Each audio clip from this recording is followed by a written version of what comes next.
So chickens. You know 'em, you love 'em, you eat 'em by the bucket. But here's the real cluckin' question. Why did humans at some point look at this flappy little featherball and go, yep, I want to own that? First off, chickens didn't just materialize in your local KFC. They started off wild and angry in the tropical forests of Southeast Asia around 7,000 to 10,000 years ago.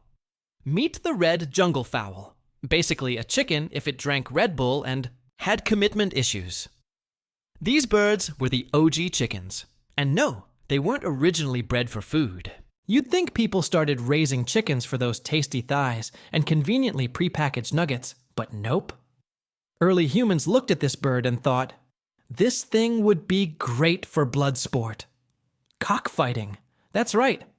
People were literally domesticating birds for the avian equivalent of WWE SmackDown. Thousands of years ago, your average Southeast Asian farmer was less interested in omelets and more interested in seeing two birds kick the crap out of each other. But don't worry, eventually the birds became more than gladiators. Some bright spark probably thought, hey, what if we didn't kill them right away and just ate the eggs? Revolutionary stuff. Turns out, chickens were actually pretty chill to keep around. They eat bugs, poop fertilizer, and scream slightly less than toddlers. Now, chickens weren't content with just chillin' in Asia. No, these overachievers went global. Archaeological evidence shows they flapped their way into China, India, and the Middle East. Egyptians were especially into it. They even figured out how to artificially incubate eggs using heated brick chambers. That's right. Ancient Egypt, home of pyramids, mummies, and the world's first chicken ovens.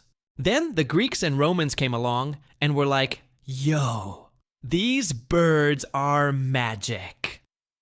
Not because they were delicious, but because apparently chickens could tell the future. Roman generals literally brought chickens into battle and decided whether to fight based on whether the birds were eating. Imagine preparing for war, checking your sword, tightening your armor, and then some guy goes, wait, the chicken's not hungry. We're doomed.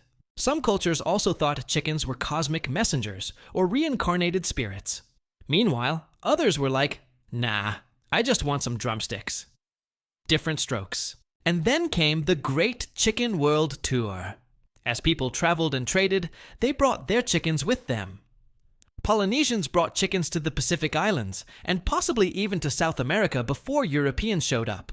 Which, if true, would mean chickens beat Columbus. Eat your heart out, 1492. By the time of the medieval period, chickens were basically the smartphone of animals. Everyone had one. They came in different colors, and you felt a little weird if you didn't own at least one. They became embedded in daily life, used in religious ceremonies, kept as pets, bartered in markets. Some chickens were even seen as luxury pets by nobles. Picture a fancy 12th century French guy in tights walking his purebred chicken on a leash. Classy. Fast forward to the Enlightenment era, and people started to science the chicken. Selective breeding ramped up hard. You had birds that were optimized for meat, others for egg laying, and some that were just super fluffy because Victorians were into weird stuff. Suddenly, you didn't just have chickens. You had leghorns, Rhode Island Reds, silkies, like Pokemon, but edible. Then the 20th century rolled around, and things got industrial. Someone looked at a chicken and went, yeah, but what if we had 60,000 of them in one building and fed them corn forever? Thus began the era of factory farming. Chickens became the most populous bird on the planet, like by a lot.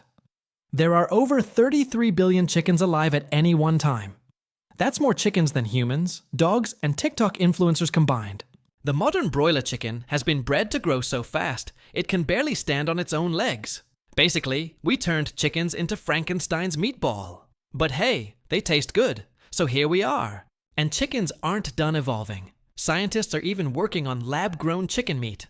We've gone full circle, from bird battles to bioreactors. Somewhere, an ancient jungle fowl is screaming in existential horror. So, why did the chicken get domesticated? Not because it was tasty, not because it was friendly, but because ancient humans saw a small, angry bird and went, this would look awesome punching another bird. Everything else was just a bonus.